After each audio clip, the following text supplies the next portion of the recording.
The way people conduct themselves online has changed vastly since the birth of the internet. What used to be a space of total anonymity has become a space that requires users to provide identifying information about themselves, and this has become the norm. With this changing online platform, being anonymous online is becoming increasingly more difficult, and it is at risk of becoming extinct. As this change has occurred, the debate over the importance and want for online anonymity has risen. I will be using Robert Bottle's article, The Ethics of Online Anonymity, or Zuckerberg vs. Moot, to look at the arguments for and against online anonymity from different perspectives to gain a greater understanding of this issue. Before we jump into the debate, let's look at some of the research statistics on anonymity, privacy, and security online. According to Pew Research, most internet users would like to be anonymous online, at least even if it's just occasionally. But 59% of the internet users think that it's not possible to be completely anonymous anymore. The other 37% of users believe that it can be done. Despite these beliefs and disbeliefs, 86% of internet users have actually taken steps online to remove or mask their digital footprint with strategies that range from clearing cookies and browser history to using temporary usernames or email addresses. So why are online users even doing these things? What is the point? 55% of internet users are taking these steps to hide from specific groups such as hackers, advertisers, and even the government. Knowing that most online users have a preference for being anonymous online, why has the online platform changed to a place of less and less anonymity?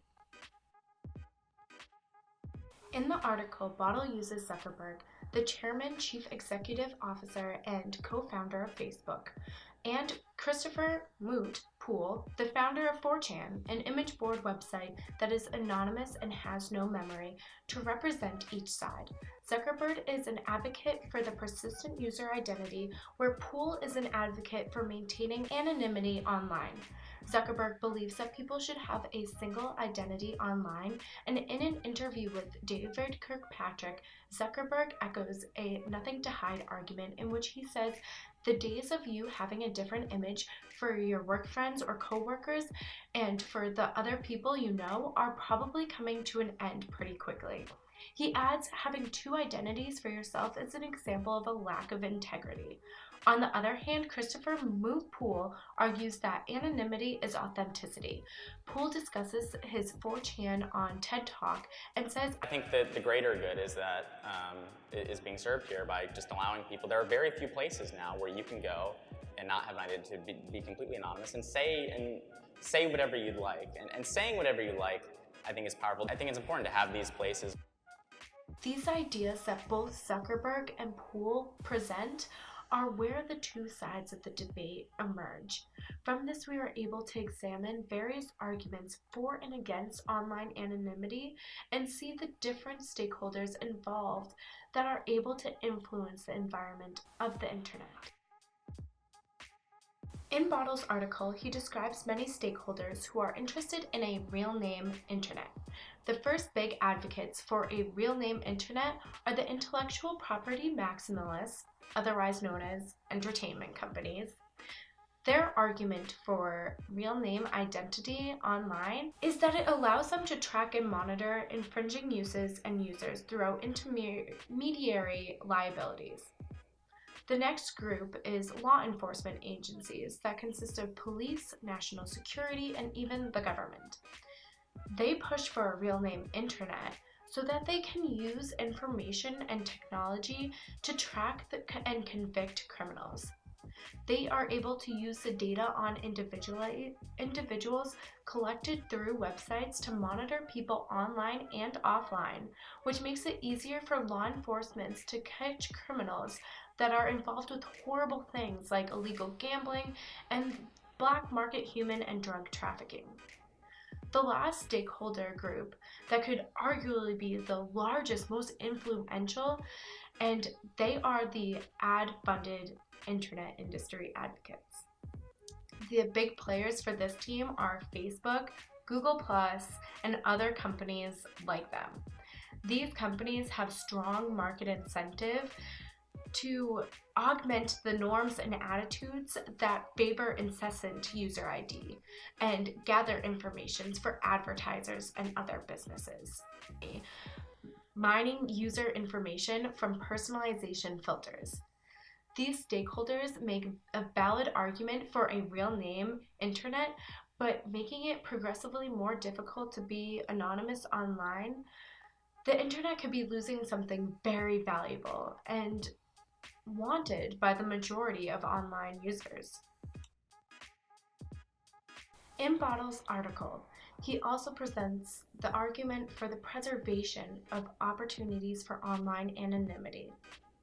One point that is made is that anonymity helps support the fundamental rights and freedom of expression. Being able to speak anonymously has increased public participation for the reasons that people are more likely to debate on controversial subjects while being protected by the tyranny from the opposing side. Anonymity online also conceals failure, which minimizes the risks of accountability, and this can encourage the anonymous person to take risks, to try new things, explore ideas, develop arguments, and express themselves freely. Anonymity also encourages people to reach out for help, advice, and consolidation. This aspect of anonymity online is especially important for those people who might be shy and introverted because it gives them an outlet in which they can explore different options without being scrutinized. Lastly, online anonymity can create an honest environment since people tend to reveal truths when unidentified. This can sometimes even be seen offline. For example, if a reporter is interviewing a source about an open crime case, the source is more likely to come forward with the truth if there is a promise of anonymity. Being more likely to be honest about ideas, thoughts, and opinions can lead to an empowered and uninhibited public opinion that enables a more diverse, active, and representative culture. Many of the arguments for the protection of anonymity, they seem to really go hand in hand. And that's because they all stem from the argument that anonymity should be protected as a way to protect human rights online and also allow for some privacy that people may not be able to get offline. It is extremely necessary to understand both sides of an argument before taking a stance of your own. And now that both sides have been presented, I would like to share my own stance. I think that there is value in using a persistent user ID online, but I am also in support of the protection of online anonymity where it still exists. I do not think that we should go back to a time when the web was completely anonymous, but I think that having places for anonymity online holds an importance and should coincide with the persistent user ID internet that exists today. I think that it is imperative to have a space where people can post anonymously to share ideas that they might be too self-conscious to share while named.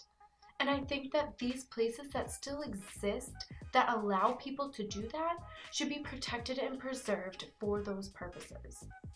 As important as it is to have an identity online, sometimes it is just as equally important to have a place where you can leave your identity behind and you can be free to express your thoughts and ideas without any worry.